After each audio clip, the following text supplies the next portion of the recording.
J'espère que vous avez faim parce que je vais vous parler d'alimentation et d'alimentation d'avenir. D'insectes. Alors vous savez, je suis comme vous. Je m'appelle Clément, j'ai 28 ans.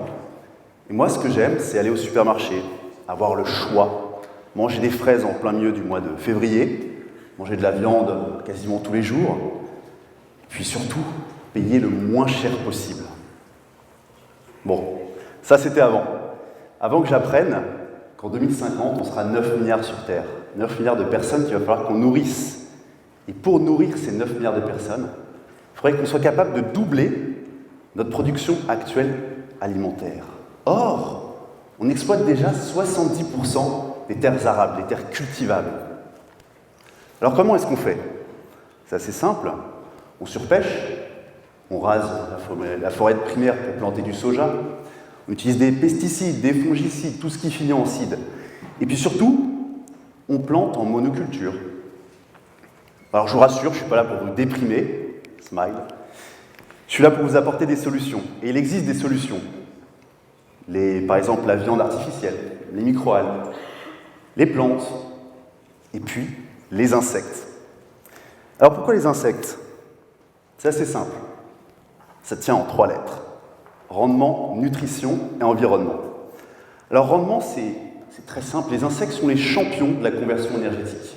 Ils ont besoin de très peu de nourriture, très peu d'eau et très peu d'espace pour grandir et s'épanouir. Également, ils se reproduisent très vite et en grande quantité. Il faut à peu près 3 mois pour une génération de criquets, contre plusieurs mois, voire plusieurs années pour les plantes et le bétail conventionnel. Ensuite, l'insecte, il est à 80% comestible. Ça ne vous parle peut-être pas, mais un bœuf, 40% seulement du bœuf est comestible. Ça veut dire du gâchis, principalement. Et puis enfin, les insectes sont très résistants. Ils sont adaptés à la terre entière. C'est 80% de la biomasse, de la somme de tous les animaux sur Terre.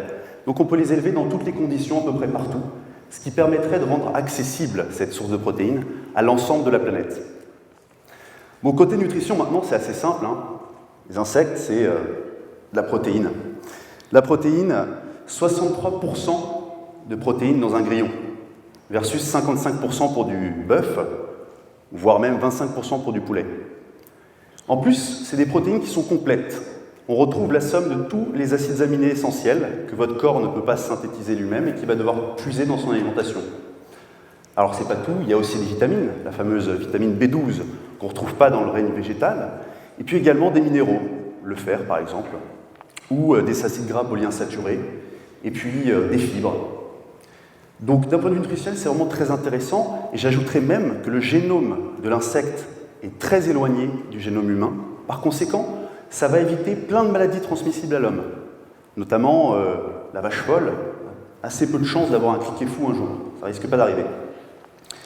Alors après, d'un point de vue environnemental, et c'est ce qui nous intéresse le plus dans notre entreprise, est-ce que vous avez une petite idée de combien il faut de litres d'eau pour fabriquer 1 kg de bœuf? 22 000 litres d'eau pour faire 1 kg de bœuf. C'est complètement fou. Il faut plus de 1000 litres d'eau pour faire 3 avocats. Les avocats qu'on aime tous. Il faut seulement 2 litres d'eau environ pour faire 1 kg de protéines d'insectes. Pourquoi? Parce que les insectes vont chercher l'eau directement dans leur nourriture. Justement, on va en parler de la nourriture. Pour faire ce même kilo de protéines de bœuf, il faut environ 12 kg de nourriture, contre seulement 2, à nouveau, pour les insectes. Donc vous voyez quand je vous disais que c'était puissant les insectes. Alors enfin, d'un point de vue environnemental, il y a aussi un autre aspect, c'est les gaz à effet de serre. 18% des gaz à effet de serre produits par l'humanité viennent de notre alimentation, de notre agriculture. Donc quand on apprend que finalement les insectes ça émet jusqu'à 99% de moins de gaz à effet de serre que le bétail conventionnel, on se dit il y a quelque chose à creuser là, c'est pas mal. Et puis aussi les insectes, ils ont l'avantage d'être tout petits. Du coup on peut les élever dans les 3 dimensions. Donc ça induit qu'on peut rapprocher les usines plus petites des villes pour éviter de faire des centaines voire des milliers de kilomètres à nos aliments.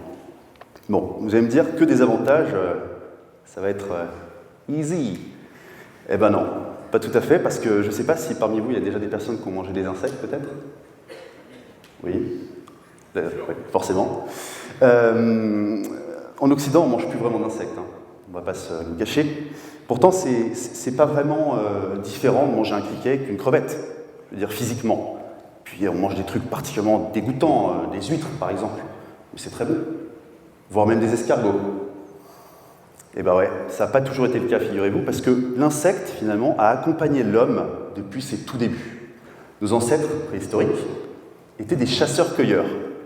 Donc, c'était beaucoup plus simple pour eux de se pencher, ramasser un petit criquet, et puis le manger.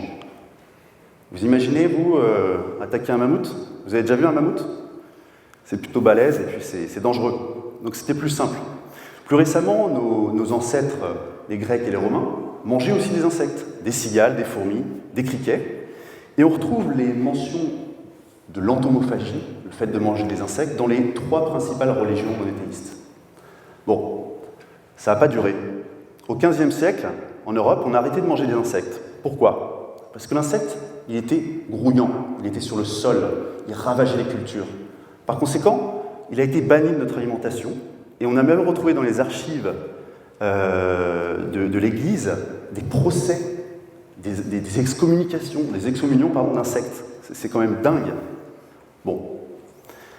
Au final, vous vous dites peut-être tous, bon bah ouais, on mange plus d'insectes, hélas, hein, c'est triste. Et ben en fait si, vous en mangez tous. Tous là, vous mangez des insectes, vous mangez 500 grammes d'insectes par an et par personne sans le savoir, sous forme de petits morceaux qu'on retrouve partout. Dans le pain, dans vos jus de fruits, vos légumes, etc., etc. Je vous félicite. Et puis on va retrouver aussi dans les colorants, le colorant E120, le rouge cochenille, qui va être utilisé par l'industrie agroalimentaire pour colorer les bonbons, les boissons, même la charcuterie, parfois. Et je vous rassure, vous n'êtes pas seul. Il y a à peu près 2,5 milliards de personnes qui mangent des insectes sur Terre. 2,5 milliards. Ça fait 1/3 de l'humanité, quand même. Hein. Donc on en mange en Asie du Sud-Est, en Afrique subsaharienne, on en mange aussi en Amérique latine, les chapulines au Mexique, et puis on en mange aussi en Amérique du Sud. Bon. En Europe, qu'en est-il? Eh bien en Europe, ça commence à s'y remettre. Il y a plusieurs cabinets d'études qui ont estimé que le marché européen de l'insecte comestible représenterait, en 2030, entre 300 et 360 millions de dollars. Bon, c'est plutôt pas mal. Puis 2030, c'est demain. Donc, en 2012, avec Bastien Rabastens, mon associé, on a créé une entreprise pour remettre les insectes dans vos assiettes.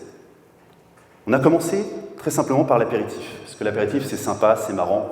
Généralement, on n'est pas seul à l'apéritif, on est là pour partager. Donc, on a commencé par des produits à base d'insectes entiers, assaisonnés, croustillants, petits criquets, poivre et tomates séchées, c'est vraiment délicieux. Et puis ensuite, on a fait des barres protéinées, des pâtes aussi, enrichies à la farine d'insectes, pour les gens qui ne sont pas prêtes encore à manger des insectes entiers, ça leur fait peur. Et puis le futur de notre entreprise, qu'est-ce que c'est? C'est de finalement texturer la protéine pour pouvoir apporter une mâche au produit, pour pouvoir, on va dire, apporter une solution alternative à vos supports protéinés aujourd'hui que vous utilisez dans votre alimentation, les steaks de soja, les steaks de viande, etc. etc. Bon, ça va prendre du temps. Hein. Pour info, les sushis, poissons crus, ça a mis une quinzaine d'années à arriver dans nos assiettes et à se généraliser et à être accepté. On est vraiment bien conscient de ça. Mais il y a encore 3 ans, on vendait quelques dizaines de kilos d'insectes par an. Là, l'an dernier, on a passé le cap de la tonne. C'est plutôt pas mal, seulement 3 à 4 ans. Et puis, il y a quand même 3 points sur lesquels on va se devoir d'insister. C'est notre mission. Le premier point, c'est la sécurité alimentaire. Les insectes sont les cousins des crustacés, et par conséquent, ils contiennent les mêmes allergènes. Par conséquent, si vous êtes allergique aux crustacés, ne mangez pas d'insectes. Le deuxième point, c'est le prix. Ça fait 8000 ans qu'on élève des poulets. 8000 ans qu'on a acquis une certaine expérience en la matière. Ça fait que 20 ans qu'on élève des insectes. Donc vous imaginez que pour l'instant, les process sont à améliorer, ce qui fera baisser les prix. Et puis les économies d'échelle de l'émergence du marché vont permettre aussi de faire baisser ces prix-là. Et à ce moment-là, ça sera vraiment très intéressant pour le consommateur. Le deuxième point sur lequel on est vigilant, le troisième, pardon, et ça vous concerne, vous, ici à Assas, c'est la réglementation. Alors très souvent, la réglementation évolue plus lentement que l'innovation et le marché. Mais, encore une fois, bonne nouvelle, en 2018, avec l'entrée en vigueur du nouveau règlement Novel Food européen, les insectes seront pour la première fois considérés comme une denrée alimentaire. Ça, c'est vraiment une très très bonne nouvelle pour nous. Alors je vais conclure assez simplement. Les insectes ne vont pas remplacer votre steak haché de bœuf, votre steak de soja ou votre poisson. Ce n'est pas notre objectif. Ok ? Ça va venir en complément. Nous, on prône une alimentation flexitarienne. Manger moins, manger de meilleure qualité, plus variée, de manière à ce que dans l'avenir, vos sources de protéines soient apportées par un peu d'insectes, un peu de micro-algues, un peu de viande, etc., etc. Et puis je vais terminer sur un chiffre assez percutant. Depuis ses débuts, l'homme n'a domestiqué que 15 espèces animales pour son alimentation. 15. Imaginez 2 secondes qu'on puisse ajouter une 16e espèce, les insectes, qui elle-même est qui est composée de plus de 1800 espèces déjà identifiées comme comestibles. Ça serait un grand pas pour l'humanité, un grand pas dans la nutrition, un grand pas dans la sécurité alimentaire, un grand pas dans l'environnement, et puis aussi sur le plan, je veux dire, gustatif et gastronomique. Parce que je vous rappelle juste que le meilleur restaurant du monde, qui est situé au Danemark, qui s'appelle le Noma, a des insectes à sa carte. Alors j'espère que je vous ai ouvert l'appétit, j'espère que vous serez prêts à sauter le pas avec nous et que vous mangerez des insectes. Merci beaucoup.